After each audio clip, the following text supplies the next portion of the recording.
Dear students, in today's class, we discussed the questions which were given in page number 137. Try these questions. We began from question number 4 first of all. The question is, how many fractions lie between 0 and 1? You know, on a number line, if you see, between 0 and 1, there are uncountable fractions. We know that all the proper fractions are smaller than 1 and all the proper fractions lie below 1 only. We know there could be unlimited proper fractions. Saying that unlimited proper fractions are there lie infinite fractions in between 0 and 1. It is written, think and discuss and write your answer. So what we can write in our answer, we will write like this. As we know there are unlimited proper fractions and all these proper fractions are less than 1. Saying this, we can say there are infinite fractions between 0 and 1. Question number 3 is, can you show any other fraction between 0 and 1? So we can say all proper fraction. You will write like that and write proper fractions like 3 upon 5, 9 upon 10, 7 upon 8, 28 upon 42, all these fractions. It is written, write 5 more, so there are many, so you can write on your own. Question number 1 and 2, we have to show the fractions on the number line. Already discussed these questions in the previous classes. After this, we moved ahead with page number 138, that try these questions which are given here. First question is, give a proper fraction whose numerator is 5 and denominator is 7. Very simple question this is. 5 as numerator and denominator as 7. How can we write? 5 upon 7. We have denominator as 9. So in denominator we will write 9. Numerator as 5. Okay.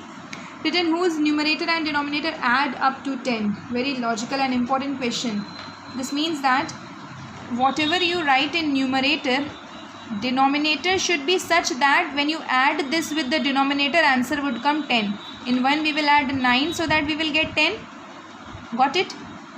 Like this we have to make many fractions. When we will add, answer will come 10. You can write 2 upon 8. When you add, you will get 10. 3 upon 7 and so on. So all those fractions we have to write here. When we add them, answer will come 10. Whose denominator is 4 more than numerator. How to do this? Anything you write in numerator, any numerical number you write, suppose 7. Denominator should be 4 more than this. So we can write 11 and many are there. You can write 8, then 12, 20 upon 24 and so on. Question number 2 is, a fraction is given. How will you decide? Just by looking whether the fraction is less or equal to 1. Already we discussed this in previous class also. Less than 1 means all proper fractions are less than 1. You can write, if a fraction is proper fraction, then it will be less than 1. It is asked here, all equal to 1. So we know that when numerator and denominator are same, that time fraction is considered as equal to 1. If you see question number 3, we have to put the appropriate sign. We know we are putting these signs with towards the greater numbers. We have 1 upon 2 and 1. 1 upon 2 is a proper fraction. We know that proper fractions are less than 1. Therefore, towards 1 we will put the sign. 3 upon 5 again is a proper fraction. So 1 will be greater here. We have 4 upon 4 dash equal 1. Now we have 4 upon 4. When you will turn it into lowest term, reduce in the lowest term, you will get 1 upon 1. So 1 and 1 both are equal. Similarly, 2005 and 2005, which is also equal to 1. Till here we discussed. Then we moved ahead today itself towards exercise 7.2, which is given in page number 141.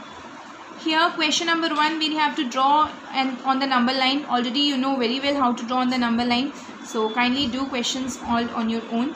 Mixed and the improper fractions, 1 I will explain here, remaining do it on your own, because already this we have discussed in previous classes also. Many videos also have been shared regarding this. Suppose we take a number that is 11 upon 5. We need to reduce this in the we need to write this in the mixed fraction. For writing in the mixed fraction, we do a division here. 5 2s are 10, 1 will remain. We are writing the answer that is quotient in whole place and the remainder in numerator, divisor in denominator. So what is the quotient here? 2.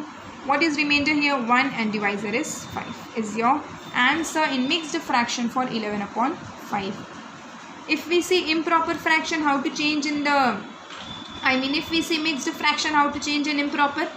Denominator multiply with the whole number. Denominator multiply with the whole number. In its answer, we will add the numerator and denominator will be written same.